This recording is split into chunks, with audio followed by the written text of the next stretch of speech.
I am Hayden Panettiere, and we are here at the studio recording Until Dawn. My name is Rami Malek, and I play Josh. My name is Megan Martin. My name is Brett Dalton. My name is Antonella Lentini, and I played Hannah and Beth. My name is Jordan Fisher, and I play the character Matthew, Matt for short. I'm Nicole Bloom, and I play Emily in the game. My name is Noah Fleiss. I am Galadriel Steinman, and I play Ashley. So Until Dawn is the story of 8 teenagers who revisit this cabin in the woods about a year later after a really traumatic experience where I've lost 2 of my sisters, so coming to kind of get some closure in that respect. One of the things that Larry does really well is make these multi-layered characters, and I think for just the story in general, it follows the quintessential horror film plot lines, but the characters are so unique in themselves, and I think that's very cool. Oh, yeah, this was the right thing to do. What? You know, getting everyone together on the anniversary. I mean, Josh seemed really pumped about us all doing something, didn't he? Yeah, no, he definitely did. I haven't seen him so excited about something in forever. Good, good. Sam and I have a few things in common, such as being huge lovers of animals, and she's a huge animal lover. She's vegan. She is a pacifist. I'm not quite sure if I'm gonna go as far as saying that I'm a pacifist, but she's spunky and cool. I know that she, I think, is made fun of a little bit by the rest of them who think that her morals and her beliefs in that area are a little ridiculous and they don't agree with them, but she doesn't care. It doesn't stop her from being herself, and that's something that I hope I have in common with her. You know, he definitely can be depressed at some times and a bit of a loner, but he takes some solace in one of his sister's friends, Sam, played by Hayden Panettiere, and invites everybody back to the same house the next year to kind of find some closure. Jessica she has a whole lot of personality. She is definitely the sort of mean girl character that, you know, at school she knows she's pretty, she knows that boys like her, and she's gonna use it to her advantage.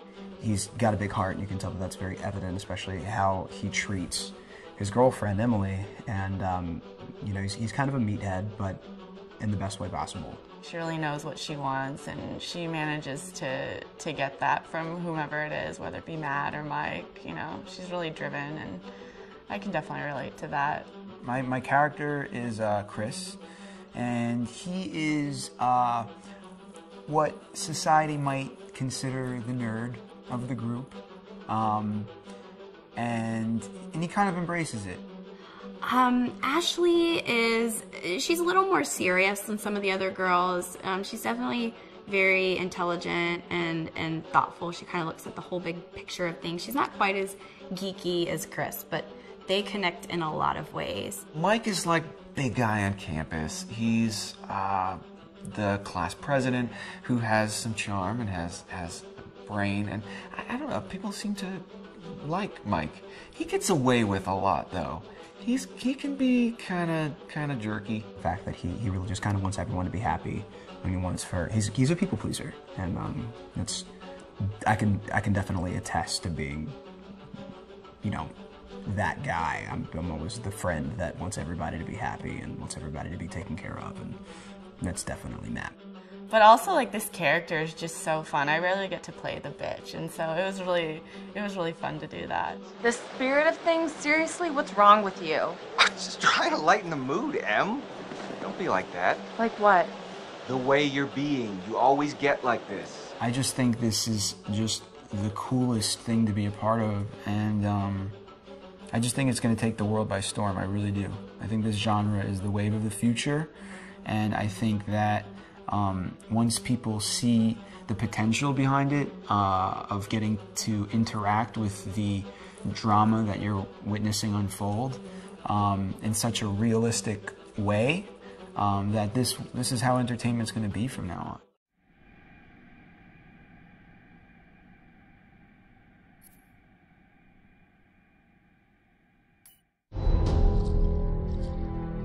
Hi, this is Lee Robinson, production designer on Until Dawn. The production design for Until Dawn started with the great teen horror script that sets the characters in a Canadian winter mountain lodge, being a contemporary setting with visual clues derived from classic films of that genre, such as Hitchcock's Psycho and Stanley Kubrick's Shining. The storyboards are vital to the production design as it allows the designer to understand the scale of the environments to be made and the detail that would be seen to create the atmosphere of a horror. This took us into concepts that took these storyboards further, visualizing the world through the color palette, the lighting, tone and the mood, and developing key locations such as the lodge, the cable car stations, the forests themselves, the wilderness. As you can see, the environments and atmospheres change quite a bit from warm and inviting to cold and threatening. The Millionaire's Mountain Lodge was a key example. It was designed to be made from nearby stone and timber, embedding it into the landscape, with a contrasting and contemporary interior needing to be opulent and extravagant. We created dark and claustrophobic corridors with ominous and large open spaces, almost cathedral-like in size, and with huge structures to silhouette and dwarf the characters within, providing a labyrinth to explore and wander. Each character was developed with a strong visual identity in mind, with contrasting colours, tones and silhouettes to identify them, each to have their own texture, pattern and shape, so that when they were lined up you could always identify them. The costume designs allowed a range of clothes that would suit them for the cold winter weather, but also have an element of style and individualism, so that the audience could look at them and relate, recognizing themselves within them. A lady would like to cuddle up with her man by a nice cozy fire bathed in atmospheric mood lighting. Right. It'll get plenty toasty once we're rubbing up against each other. Mike, Yeah. fire and mood lighting. Yes. Working with the lighting artists, we really brought the look and feel of the world together, and this required a thorough understanding of the visual language of teen horror.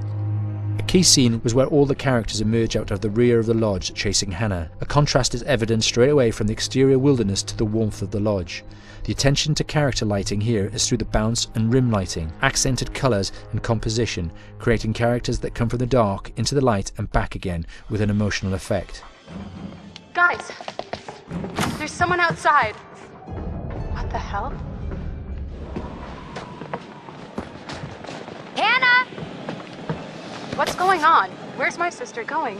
It's fine. She just can't take a joke. It was just a prank, Han.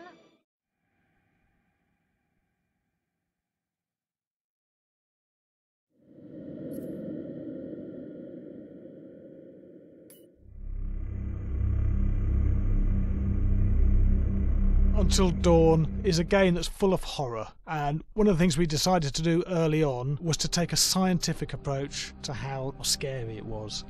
So we did experiments on people and we measured their responses to the game. We've created a test area. It's as close to a home setup as we can get it. We've recruited ordinary people to play the game and we've left them to play it on their own. You're turning the light off.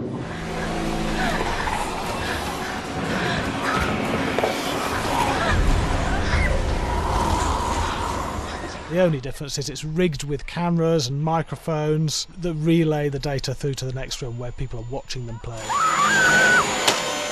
Bracelet here we use for biometric testing. It measures the player's emotional response. It's called a galvanic response sensor. It makes contact with the user's skin and it measures the electrical conductivity across their skin. It's the same principle as an old-fashioned lie detector. When you're stressed, you sweat a little, very sensitive, and picks up tiny changes if the player is feeling anxious or scared. That data's fed back to a testing team, it comes through as a graph. I'm so sorry.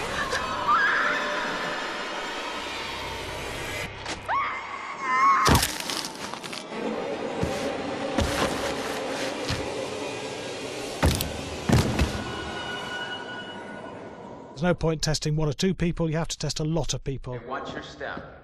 When we have a scare that's consistently has a measurable emotional response, then we knew it was good. If it didn't have that, it goes back to the team for improvement. The data doesn't tell us what's wrong with the scare, it only tells us if it's working or not.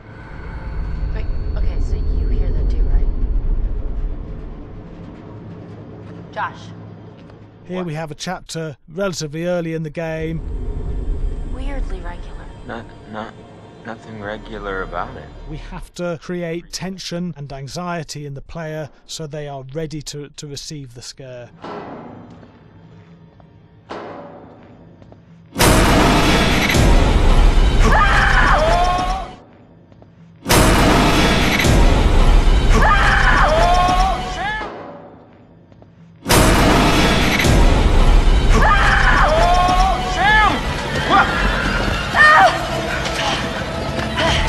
Give the player time to recover, to cool down, to calm down, and then start building the tension again before we do the next scare.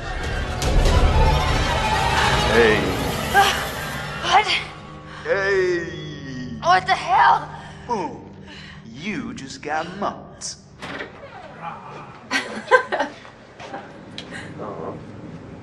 Yeah, I have such an adrenaline high from that game. There's two things we found. One is we could look at the scares, analyse if our expected scares were working effectively. Were people shrieking and covering their hands, or were they getting an emotional response from it? And being scientific about it means that we strip out people's opinions about whether things are working or not. We've got data, and we look at the data. If it's working, we're happy with it. Really scary.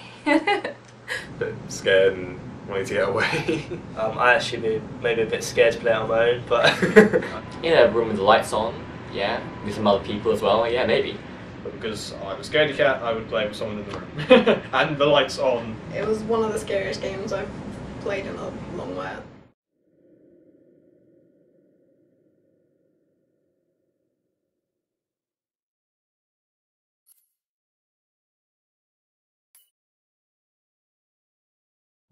Hi, Larry. Hey, Graham. Hi, my name is Graham Resnick. I'm a filmmaker, writer, director, sound designer, and I started working with Larry Fessenden about 10, 15 years ago through my friend Ty West, who I grew up with, and have done a lot of sound design with on his films. And he was producing Ty's films at the time, and Ty introduced me to Larry. Larry produced my first feature, and we've written together on several projects. My name is Larry Fessenden. I'm a filmmaker. I run Glass Eye Pix, which is an independent production company out of New York. We make indie movies, a lot of scary movies as well. And I got a call to audition to write this video game. And I called my pal Graham Resnick because Graham is a gamer. And while I thought I could offer something to the idea of writing this multi-branching story, I knew that I would want Graham's expertise as a lover of gameplay, since I guess games were started. So and just as a lover. And as a lover, yes. Just why there's so many sex jokes in the game. There was one Italian website that did say the Larry that's Fessenden right. and Graham Resnick, the two lovers behind Until Dawn. Come here. Maybe I know how to handle you too. I am definitely ready to be handled. So I wanted Graham by my side. Yeah, and we got the gig, and it's been an amazing ride. Oh, hell yeah. Oh my god. She's taking her shirt off. What? Oh my god. Matt, what are you doing here? Hannah. I'm sorry, Hannah. This all got out of hand, So in the game, the basic setup is that a year prior to the game's start, all these kids had gone up to a ski lodge that was owned by the parents of one of the kids, or a couple of the kids, and some of the teenagers played a prank on some of the other teenagers, and a terrible tragedy occurred when a few of them, two sisters, ran out into a blizzard, and were never seen from again.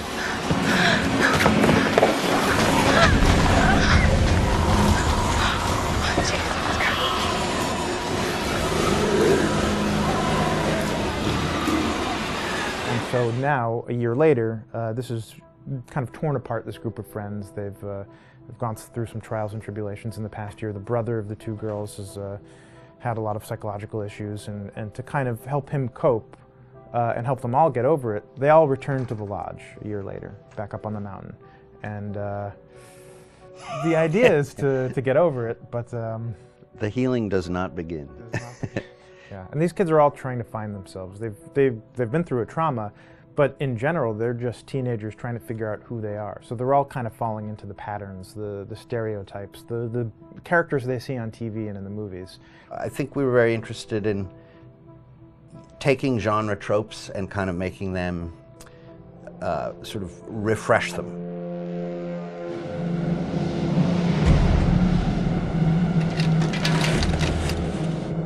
Hey, did you see that? Dad said it'd just be us this weekend. We're familiar with how slasher movies work. You know, most people have seen some horror movies, and we have established notions and preconceptions about the roles of the players in horror movies and how they talk and how they get killed and how they have sex. And to bring you into the game that way and then subvert a lot of those expectations was kind of our goal. They're haunted by some incident that happened in their past, which I think you pretty much figure out that that's going to have a role in their interaction. Yeah, so I think what was fun was we take some sort of stock characters and we try to give them some shape, but at least at the beginning they're recognizable in the way of groups of friends. There's, you know, the jock and the bitchy girl and the rivalries between everyone. And oh my gosh, and really fun characters too. Like these, we just had so much fun living in the minds of these characters through writing the script. What do you think? Jesus! You know, it was fun. I think we were looking to get that kind of banter that you Yeah. see both in movies, but also that you absolutely have with friends, and sort of those inside jokes. And of course, as writers and as friends ourselves, we sort of developed little tracks, and we try to give the characters that kind of vibe.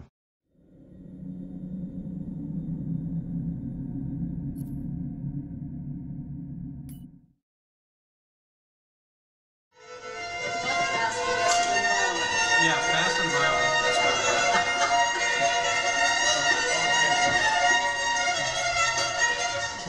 All right, from the top.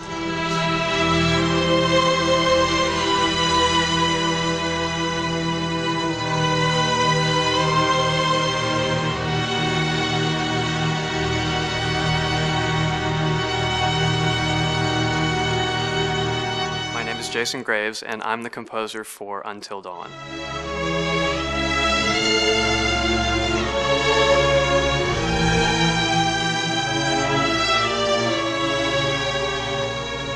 I've been involved with Until Dawn for about a year now. Originally, I was contacted by Barney Pratt, the audio director. I think that had something to do with my lineage of horror games, and hopefully not the fact that my last name is Graves, although a lot of people seem to associate my name with scary music.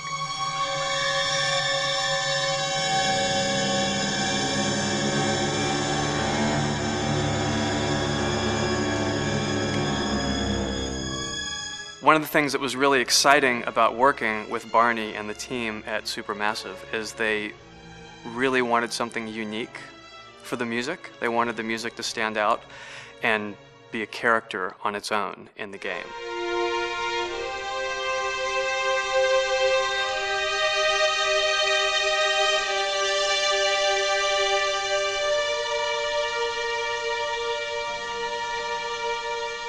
When I'm first starting on a new score, and it doesn't matter if it's film, television, or games, I always end up going to the main theme.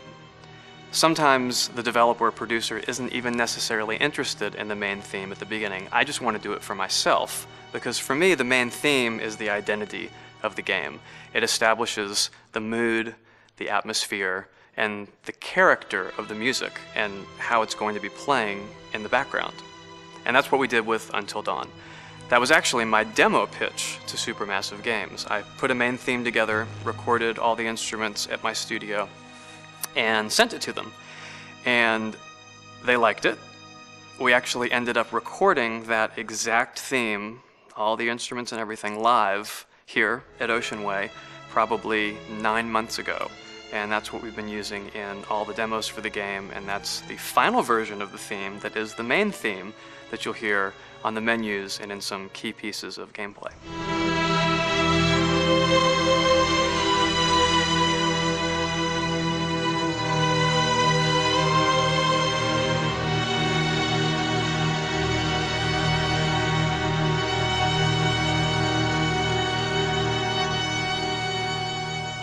seem to have made a name for myself in horror. And there's something about scary music, I think it's maybe the lack of rules. The biggest rule in scary music is there are no rules, so you can do anything you want, and actually, if you end up doing things that don't feel like they would work out together, they kind of clash, and it ends up being even more effective for scary music. So that's what really drew me to Until Dawn, was the textures, plus writing thematic material that is interwoven with the scary textures. I haven't really done anything like that before. Usually it was just all tension all the time, and that's fun and it's great. But I'm actually at heart a very melodic composer. That's the kind of music I love listening to, and that's the kind of music I love writing. That's the kind of music I got to work on in Until Dawn. Very nice. Same thing.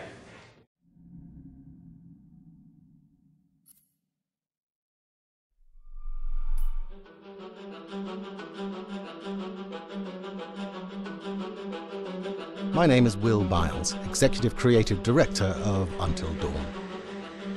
The first part of getting a believable facial performance in-game is to capture topographically the actor's range of emotional expressions as separate versions of the same head. Every tiny nuance gets digitized and merged, effectively creating a model that can recreate every facial movement that the actor makes. Once the topography has been recorded, the actor's performance itself can be captured by using a predetermined set of marker points, drawn precisely on the face, and a high-def helmet cam, wirelessly linked to capture devices. The camera is the small box where it looks like the microphone should be. Outro Sam. Mark. It records in high def the movement of the dots throughout the performance that will drive the expressions captured earlier. Unlike other systems, this form of capture is far less lossy because there are fewer interpretations between performance captured and performance rendered finally in-game. The audio is also recorded via two separate lavalier mics attached to the helmet. It takes a while for the actors to acclimatise to carrying around the recording devices and the helmet cams, but very soon the shoot becomes similar to any other effects shoot or a green screen shoot. The actors in these scenes are only recording facial animation, but use cursory body movements for pacing. Wait, and maybe we should all stick together and find everybody and make sure they're all okay, so... 1-1, the year before the prank. Take 2, Mark. Other than the other actors, they have to use their imagination for everything and everywhere that they are supposed to be seeing and feeling. Idiot! So dumb! From a hot midday studio in Los Angeles to a freezing midnight mountain in British Columbia.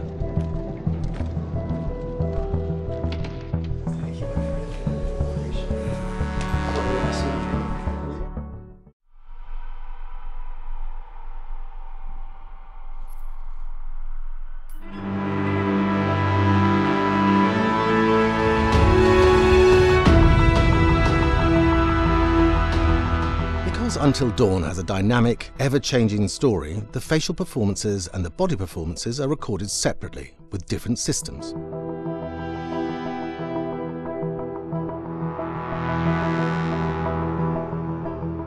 With the body capture, we use reflective bead suits and an infrared camera matrix system that drives the CG bone hierarchies in our character models. These performances cover everything from character locomotion, scene-specific performances and stunt work, most of which was recorded at studios in Pinewood and Shepperton, near London. Hannah! Hello? Combining all the elements seamlessly in the final game becomes a formidable editing and logistical task. Every variation, both physical and emotional, must be combined in these multi-edits. Scaffolding props have to stand in for the sets, because the hundreds of infrared cameras have to be able to see all of the reflective beads on the actor.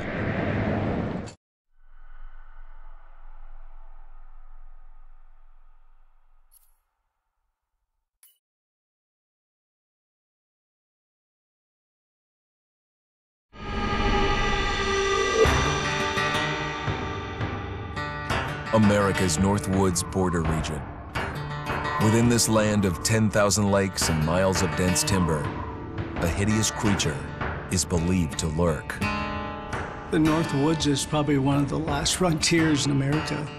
There's still a lot of places in this area that hasn't been set foot by man. Monsters and mysteries exist here because it is remote. Up in the North Woods, winters are long. In times of biting cold and isolation, a devouring monster is believed to come forth. It's terrorized native people for generations. Growing up, I was told, like, don't go outside, the Wendigo will get you.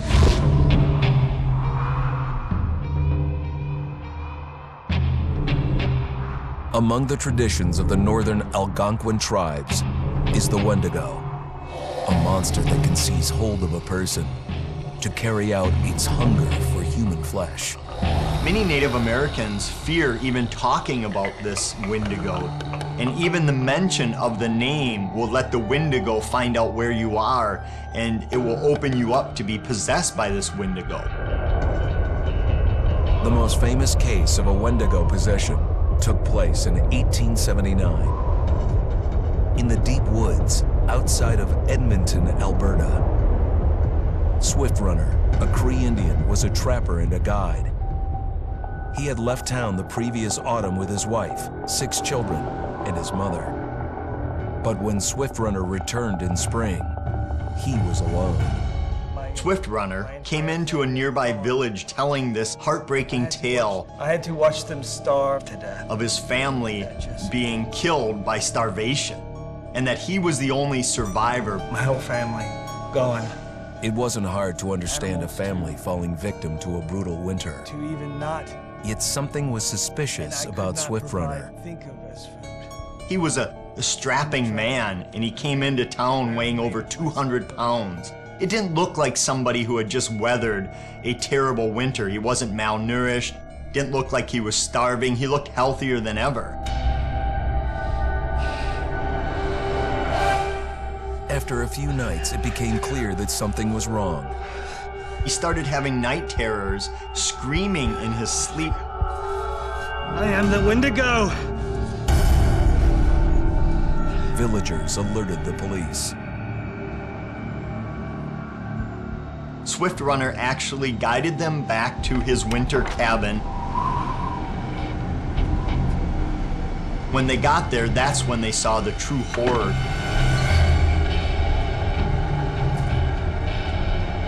Human skulls were scattered around, many bones, some of which had been snapped in half, and the marrow inside had been drained. They had never seen anything like it. Swift Runner had killed his entire family, shooting them, hitting them with an axe, strangling, and then eating most of their bodies.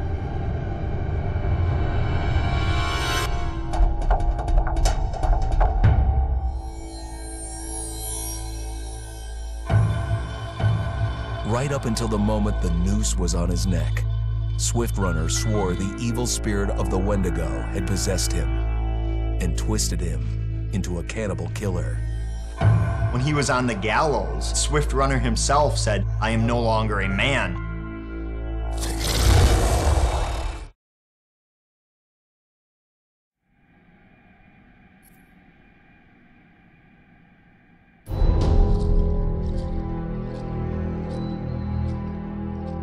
Just move over there. Go on, move.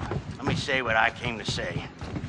I'm here to tell you what you're up against being back on this mountain. You should never have returned. I don't know why you did after what happened last year. You mean with Hannah and Beth? Yeah, how could you know without being involved? I don't take kindly to you kids coming up here to my mountain. Your mountain. The mountain don't belong to me, it's true. But it don't belong to the Washingtons. This mountain belongs to the Wendigo. Hi, this is Lee Robinson, production designer at Supermassive Games. Understanding the ancient myths of the Wendigo was key for their development that helped the visual look. Through sketches and concepts, these elements were visualized, such as eyes being milky, almost dead, with loss of lips and eyelids due to frostbite, fangs growing and arms and legs getting longer, with skin hardening and thickening to look snarling and menacing, yet withered and lean. What the hell was that?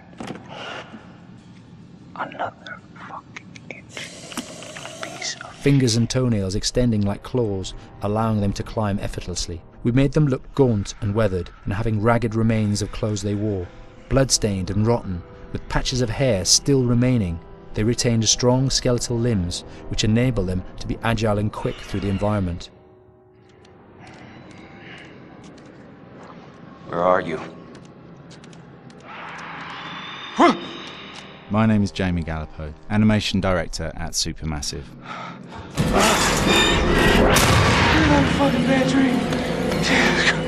The overall direction on the creature was to be very strong, to be extremely fast. We wanted a spider-like movement to the creature. 1 minute scampering to leaping and then crawling, almost instantaneous. And finally, we wanted the creature to have this real, uncontrollable thirst for flesh.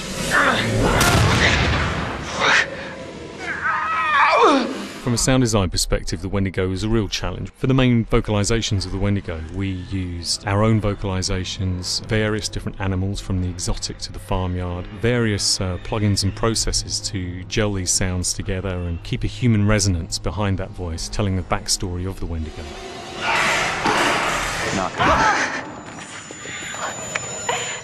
During the chase sequences, the anger of the Wendigo is felt by encircling breaths, screams and screeches that essentially chase you as you're being chased by the Wendigo.